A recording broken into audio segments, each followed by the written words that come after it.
Sonic's Greenhouse Adventures Season 1, Chapter 18, Government Capture. Sonic's point of view. Put him in the cell. I know what you're thinking. Who are these people that threw me in a cell like a government criminal? It seems like just this morning everything was going to be great. If only I knew. Am I going a little too fast for you? Well then, let's rewind back to the beginning. What a beautiful morning, I said as I woke up feeling well rested after that crazy musical showcase last night. Then I looked over to Coco and she was awake, looking at me happily. Good morning, Coco. Did you sleep well last night too? I asked Coco sweetly as I petted her head gently. Well, see you later. I got to get ready for school, I told her before putting on my shoes and grabbing my backpack and heading down towards the kitchen. After breakfast, I ran to school. However, as I was running, I felt like something bad was going to happen, but I wasn't sure what. Hey guys, I said as I was about to run over to my friends. However, I was caught off guard when a bunch of military vehicles showed up and a bunch of soldiers emerged from them and surrounded me. What? How did they know I was still on Earth? How did they find me? I asked in complete horror. That's simple, you blue freak. Someone sent a video of you being aggressive. One of the soldiers told me harshly. So that meant somehow, in some way, Jade and Veronica succeeded.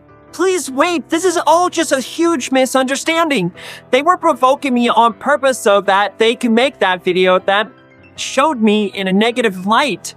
I said, trying to reason with them. I started to panic because I wasn't sure what to do. Sonic! Marina cried out as she and our friends started running over to me. However, the soldiers pointed their guns at my friends as a warning to stay out of this. What do you want from me? I asked nervously, not sure how this was going to go. You're coming with us, the soldier said as he ordered two others to grab me from under the arms, and they started to drag me towards one of the military vehicles. My fear took over my actions and I began to sob while struggling to get free and run to my friends. But because I was sobbing so much, it kept me from being able to use my full physical strength. No, you can't do this! My parents will freak! Marina, Crystal, Julie, Jessica!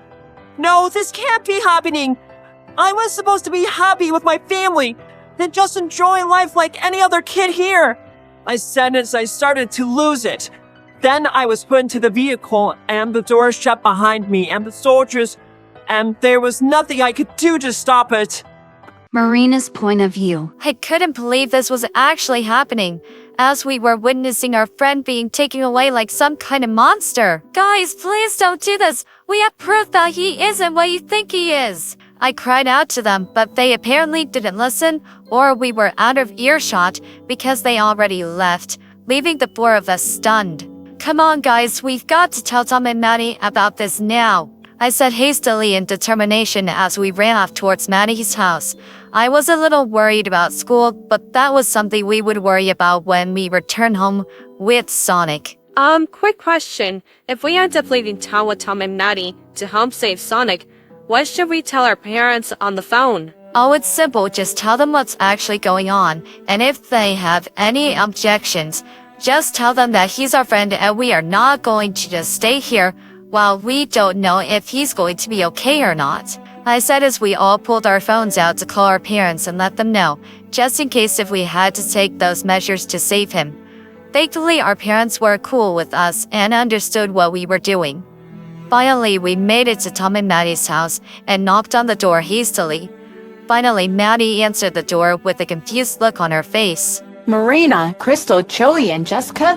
What brings you here? Shouldn't you guys be at school with Sonic? Maddie asked us with a look of suspicion on her face. Maddie, I don't know how to tell you this, but Sonic was captured by the government. Apparently, Veronica and Jade's video got through to them. I don't know how they did it, but it was obvious when one of the soldiers mentioned the video they shot when they were bullying him the other day. I explained carefully with a very sad look on my face. And then we saw tears form in Maddie's eyes as a look of horror formed on her face with her hand over her mouth as she stumbled a little. Tom, the government, they took Sonic! Maddie screamed in horror as she got Tom to come to the front door as well. Are you serious? How is that possible? Tom asked in disbelief with the same look of horror and tears in his eyes as well. Well, remember that video of Sonic getting emotionally unstable the other day that Veronica and Jade made? Well, they somehow managed to get it through to the government. We need to go after them now. Maddie said hysterically as she cried it to Tom's chest. Right, we just need to call a dog sitter for Ozzy and then we'll head off. Tom said once he calmed down, with a very determined look on his face. Well, there is one problem. We don't know where they're exactly going. Well, obviously, the closest bet is Washington, D.C. Jessica said reassuringly, and we all nodded in agreement. So that's where we would go. Sonic's point of view. I was in too much of a stunned and shocked state that I didn't speak for the first few minutes after the military beagles left the school. Now tell me, where are you taking me? I asked calmly, hoping they would answer me this time. We're taking you to gun headquarters. It has very high security. The soldier said simply. What's going to happen once we get there? I asked fearfully, but I needed to know before I lost my mind. We're going to hand you over to the people that run the place, the gun soldiers. Then you'll be their problem. A female soldier replied with a hint of sympathy in her voice. This unnerves me greatly. I never felt so alone, not since my 10-year isolation. I couldn't stop myself from crying again, and no one showed any sympathy. 40 minutes after leaving the school, we arrived at an airport. That's when I knew this was really bad. We were going out of state. Marina's point of view. We were able to find someone to watch Ozzy while we were out of town and got into Tom's car and headed off towards the airport. Man, if Sonic hadn't been captured by the government, nor in danger right now, this would be exciting. I couldn't agree more, Marina. I just hope he's okay. Joey is going to be okay. We're just as worried as you are, so I can't even imagine how the Wachowskis are doing through all of this. Especially Sonic. He must be scared out of his mind, I said, trying to reassure them, but I was getting more worried by the second. What were the government planning to do with him? What if we were too late if they were planning to hurt him? Were just a few of the questions going through my mind at 1,000,000 miles per hour. But finally, we arrived at the airport. Alright, let's find out what the soonest flight to Washington, D.C. is. Tom said as we walked to the front desk. Excuse me, we need tickets for the soonest flight to Washington, D.C. I see your fatherly instincts are already kicking in, Tom. Maddie said jokingly with an impressed tone to obviously try and lighten the mood as best as she could in this situation. And it kind of worked because I giggled a little. Oh, not to worry, you have plenty of time to get to the gate. It doesn't take off for another hour. The woman at the desk said reassuringly as we bought the plane tickets. Alright, that'll give us plenty of time, so after getting through security, let's head into one of the snack bars to grab some things for the plane because it's a 5-hour and 15-minute flight. Tom strongly suggested and we all agreed and headed to the little snack bar shop after security was taken care of. After that, we found the gate easily and sat down and waited patiently. Hey guys, what do you think they plan to do with Sonic? I know, I hate to think about it too. However, it's been going over and over again in my mind so much that I can't keep it to myself any longer. Jessica asked as tears fell down her face. Hey guys, what do you think they plan to do with Sonic? I know, I hate to think about it too. However, it's been going over and over again in my mind so much that I can't keep it to myself any longer. I just hope they're not torturing him because that would be the worst. Although they already kind of are by taking him away from everything he's ever known. All over again. Joey said as we all saw him sweating nervously at the thought of it. Let's just hope they are keeping him prisoner. It would be the best case scenario for him, and it would also mean we have plenty of time to rescue him. Tom said to reassure us, and it definitely worked. I think our main goal besides getting him home safely is making peace between him and the government so this never happens again. We'll sure try, but don't get your hopes up. I don't know if we can do it now. It might have to wait until another and better time. Tom said bluntly, and we knew he was right. Finally, we were able to get on the plane, and that's when we could all finally breathe, knowing we were at least going to get to Washington, D.C. in one piece. Sonic's point of view. We were now on the plane, and that is where I found out that gun headquarters was in Washington, D.C. Now stay quiet or else you'll suffer the consequences. The leader of the soldiers ordered of me. However, this made me realize I could try to do what I did with Jessica, although I doubt it would be as successful. But it was worth a shot. Yes, sir, I said with a smirk as I saluted to him respectfully. Unfortunately, he did not look amused. So 5 hours and 15 minutes later, we landed in Washington, D.C., and honestly, on the way I fell asleep. However, it wasn't pleasant at all.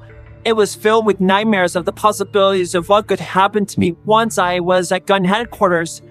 They were honestly worse than the ones I had of my past trauma. Come on, you, time to go. One of the soldiers said as they yanked me out of the airplane chair and roughly guided me to the car that would take us to gun headquarters.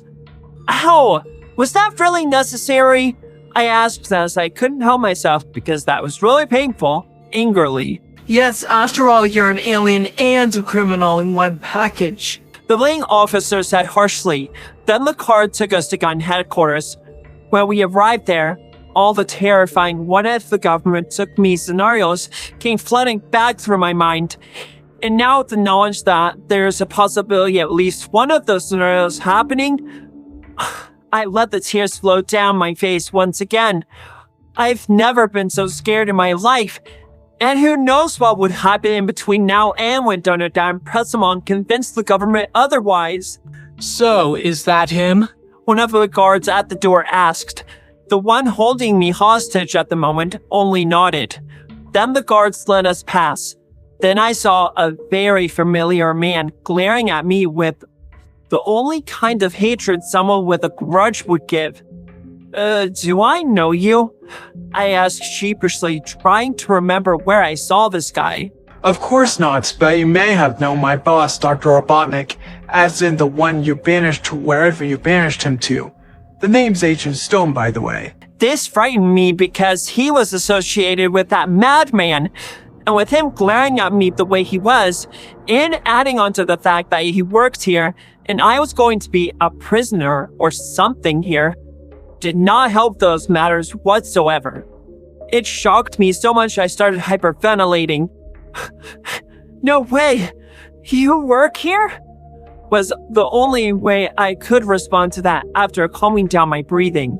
Indeed, but unfortunately for me, you won't be seeing me, much as I want to make you pay for banishing Dr. Robotnik. That released me that he wouldn't be able to enact his revenge on me.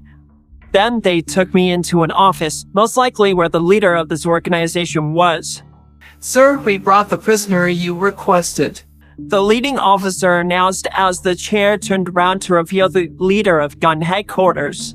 Ah, excellent. You may leave now. I'll take it from here. The leader said as they all left the office. Huh, you know what? Now that I'm getting a better look at you, you look a lot like one of our other prisoners here. So tell me, what is your name? He asked me in fascination, and I was completely thrown off guard when he said there's another prisoner here, a lot like me.